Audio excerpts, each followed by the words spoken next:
பாலாஜி அவர்களை சொந்த தொகுதி மக்களே துரத்தி அடிக்கப்பட்டிருக்கின்றார்கள். அங்கிருந்து ஓடி வந்து கோவை தெற்கில் மூச்சு வாங்க நின்றார். வேட்புமனு வாங்க கொடுத்துட்டார். எனதருமை கோவை தெற்கு தொகுதி மக்களே, இந்த ஊழல்வாதிகள் எப்படி சொந்த தொகுதியில் துரத்தி அடிக்கப்பட்டார்களோ அதே போல கோவை தெற்கு தொகுதி மக்களும் அவரை துரத்தி அடிக்க வேண்டும். இனிமேல் அவர் வாழ்நாள் முழுவதும் முன்னாள் அமைச்சர், முன்னாள் சட்டமன்ற உறுப்பினர் என்றுதான் இருக்க வேண்டுமே தவிர இனிமேல் அவர் சட்டமன்றத்திற்குள் நுழையவே கூடாது. ஐயா ஸ்டாலின் அவர்கள் அண்மையில ஒரு மேடையில பேசியிருக்கிறாரு. தமிழ்நாட்டுக்குன்னு ஒரு டிஎன்ஏ இருக்குது. அந்த டிஎன்ஏ வந்து என்னன்னா எல்லாம் ஒற்றுமையா இருக்கிறதா. தமிழ்நாட்டினுடைய டிஎன்ஏவை பத்தி ஸ்டாலின் அவர்கள் சொல்லிட்டாரு. அவரோட டிஎன்ஏ பத்தி நான் சொல்றேன். கொள்ளையடிப்பது, திருடுறது, பெண்கள் பாதுகாப்பு கேள்விக்குறியாக்குறது, ஜனநாயகத்துக்கு வேட்டு வைக்கிறது, இது எல்லாம் ஸ்டாலின் அவர்களுடைய டிஎன்ஏ. அப்புறம் சொல்றாரு, களத்துல எங்களுடைய சூப்பர் ஸ்டார் இறக்கி விட்டுருக்கிறோன்றார். யார் இந்த சூப்பர் ஸ்டார்னு கேட்டீங்கன்னா அவரோட தேர்தல் அறிக்கையா. திராவிட முன்னேற்ற கழகம் தயார் செய்திருக்கக்கூடிய தேர்தல் அறிக்கை என்பது சூப்பர் ஸ்டார் அல்ல, தமிழ்நாட்டுக்கு வைத்திருக்கக்கூடிய சூனிய பொம்மை. கிராமங்களுக்கு எல்லாம் போகும்பொழுது அதிகம் பெண்கள் என்கிட்ட சொல்ற ஒரு வார்த்தை என்ன அப்படின்னா, அந்த டாஸ்மார்க் கொஞ்சம் இழுத்து மூடுங்கப்பா. டாஸ்மார்க்க மூடுறது இல்ல, குழந்தைங்க படிக்கிற பள்ளிக்கூடத்தை 207 பள்ளிக்கூடங்களை மூடி இருக்கிறது இந்த கேடுகட்ட திமுக அரசு. நான் முதலிலேயே சொன்னது போலத்தான், அலைபேசி அழைப்பை ஏற்று வந்திருக்கக்கூடிய எனதருமை சொந்தங்களே, 20 கூட்டு களவாணி, 10 கூட்டு களவாணி என எத்தனை கூட்டு களவாணிகள் வந்தால் உங்களுக்கும் தாவேக்கம் இருக்கக்கூடிய கூட்டணிக்கு மிகையாகுமா?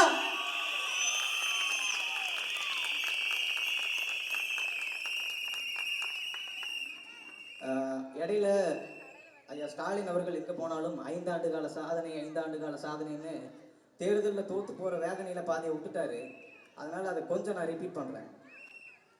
சமூக நீதி பேசும் திமுக அரசு குடிக்கும் தண்ணீரில் மலம் கலந்திருக்கிறார்கள் வேங்கை வயலில். அவருக்கு தெரியல வேங்கை வயல் தமிழ்நாட்டில் தான் இருக்குதான்னு. பக்கத்து ஸ்டேட் நினைச்சிட்டாரு போல, இன்னும் வரைக்கும் போய் பார்க்கல. அண்ணா பல்கலைக்கழகம் கட்டப்பட்ட ஆண்டிலிருந்து ஒரு பெண் பாலியல் வன்புணர்வு செய்யப்பட்டிருக்கிறாள் என்ற ஒரு செய்தி வந்ததுண்டா? அப்படிப்பட்ட ஒரு வரலாறு நடத்தி காட்டியிருக்கிறார். அடுத்து அஜித்குமார் உள்பட 25க்கும் மேற்பட்ட லாக்அப் டெத். அஜித்குமார் அவர்களுடைய தாயாருக்கு போன் பண்ணி அம்மா மன்னிச்சிருங்க அப்படின்னாரு. ஐயா ஸ்டாலின் அவர்களே, அங்கிள் ஸ்டாலின் அவர்களே, மன்னிப்பு நீங்க ஒருத்தர்கிட்ட மட்டும் கேட்கக்கூடாது, 8 கோடி தமிழர்களிட்டையும் கேட்கணும். இப்படி ஒரு கேவலமான ஆட்சியை நடத்திட்டு ஒரு போன் கால் பண்ணி அம்மா மன்னித்து விடுங்க அப்படின்னா மன்னிச்சிருவாங்களா?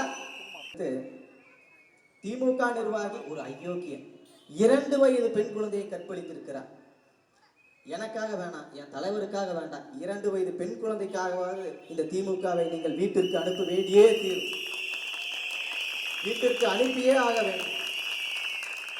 போதை பொருள் எல்லாம் மளிகை கடையில் அம்மா ஒரு காக்கில சம்பாரம் கொடுங்கன்ற மாதிரி கிடைக்குது. நான் கேட்கறேன், தெரியாம ஒரு போதை பொருள் எங்க விற்குதுன்றது பள்ளி குழந்தைகளுக்கு தெரியும், மாணவர்களுக்கு தெரியுது. ஏன் அரசாங்கத்துக்கு தெரியாத எங்க விற்குது அப்படிங்கிறது? இந்த அண்ணன் சூர்யா நடிச்ச கங்குவா படம் எவ்வளவு பேர் பார்த்தீங்க? சும்மா கை தூக்குங்க பார்த்தீங்களா? ஸ்டாலின் அவர் வருடம் படம் நடிச்சிட்டு இருக்கிறாரு முங்கவான்னு. சென்னையில பூரா அவ்வளவு தண்ணி வந்துட்டு இருக்குது. 4000 கோடி வடிகால் குடிநீர் திட்டம், வடிகால் திட்டம் ஒன்று அமைச்சாங்க. முதல்ல என்னன்னாங்க, 90% வேலை முடிஞ்சுது, அவ்வளோதான். இனி வந்து எவ்வளோ பெரிய ஒரு புயலே வந்தாலும் சென்னை ஒன்றும் பண்ண முடியாதுங்க. அதுக்கப்புறம் என்னன்னா 60% வேலை தான் முடிஞ்சிருக்குது அப்படின்னா, மறுபடியும் அடுத்த வருஷம் போய் அதே மாதிரி மழை வருது, இல்லை ஒரு 50% வேலை தான் முடிஞ்சிருக்கு. இப்படி போய் ஒரு நம்ம ஏதாவது ஒரு இடத்துல போய் சொல்லியிருப்போம். எப்படிங்க ஒருத்தனால எல்லா இடத்துலையும் போய் சொல்ல முடியுது? அதே மாதிரி இன்னொரு கட்சியை நான் பார்க்குறேன், வர வழியில் வருங்கால சட்டமன்ற உறுப்பினர்னு போஸ்ட் ஓட்டிட்டு இருக்கிறாங்க. வருங்கால சட்டமன்ற உறுப்பினர் என் பக்கத்தில் இருக்கிறாரு. ஆளே இல்லாத இடத்துக்கு எதுக்கியா பெல்லு? ஆளே இல்லாத இடத்துக்கு எதுக்கு பெல்லு? ஏனென்று சொன்னால் எனதருமை மக்களே, நீங்கள் உங்கள் பிள்ளைகளுக்கு தங்கம், நகை, காசு இதெல்லாம் கொடுக்கறது கடமை நினைச்சீங்கன்னா ஒரு நல்ல பாதுகாப்பான அரசாங்கத்தை கொடுக்கறதும் உங்களுடைய கடமை தான். அப்படி ஒரு பாதுகாப்பான அரசாங்க யார் தருவா? அவர் பேசுறார், 5 ஆண்டு காலம் நாங்கள் கொடுத்த ஆட்சி பொற்கால ஆட்சிங்கிறார். அவர் வந்து சீரியஸா பேசுற மாதிரி காமெடி பண்ணுவார். ஆமா, பொற்கால ஆட்சி, அதுக்கு பொள்ளாச்சி சம்பவம் தான் சாட்சி. பொற்கால ஆட்சி, அதுக்கு தூத்துக்குடி ஸ்டெர்லைட் பிரச்சனை தான் சாட்சி. இன்றைக்கு ஆண்டு கொண்டிருக்கிற ஸ்டாலின் அவர்களுக்கும் ஆண்ட ஐயா எடப்பாடி அவர்களுக்கும் என்ன வித்தியாசம்? ஒரு வித்தியாசமும் கிடையாது. கஞ்சா புழக்கம் அதிகமாக இருக்கிறதுன்னு சொல்றாங்களே, ஆமா நியூஸ் பேப்பர்ல பார்த்தேன். யாரு? ஸ்டாலின் அவர். தூத்துக்குடியில ஸ்டெர்லைட் அந்த போராட்டத்துல இவ்வளவு பேர் சுட்டு கொல்லப்பட்டாங்களே, ஆமா டிவியில பார்த்தேன். டிவியில பாக்குறதுக்கு நியூஸ் பேப்பர்ல பாக்குறதுக்கு அவங்களை முதலமைச்சர் ஆகணும். இது நாங்களே உட்காந்து பார்த்துட்டு இருக்கிறோமே. அவரு ஜெயிக்க மாட்டேன்னு தெரிஞ்சே பிரச்சாரம் பண்ணிட்டு இருக்கிறார். ஆனால் உண்மையில் ஒன்று சொல்கிறேன், எனதரவை சொந்தங்களே, உங்களுக்கு இவ்வளவு காலம் கிடைக்காத ஒரு சட்டமன்ற உறுப்பினர் இன்று கிடைத்திருக்கிறார். எனவே எந்த ஒரு பிரச்சனையாக இருந்தாலும் முதலில் வந்து சரி செய்யக்கூடிய இடத்தில் தான் நம்மளுடைய அண்ணன் சுகுமார் அவர்கள் இருக்கிறார். தயவு செய்து அவர்களை பெருவாரியான வாக்கு வித்தியாசத்தில் வெற்றி பெற செய்யுமாறு உங்களை கைகூப்பி கேட்டுக்கொள்கிறேன்.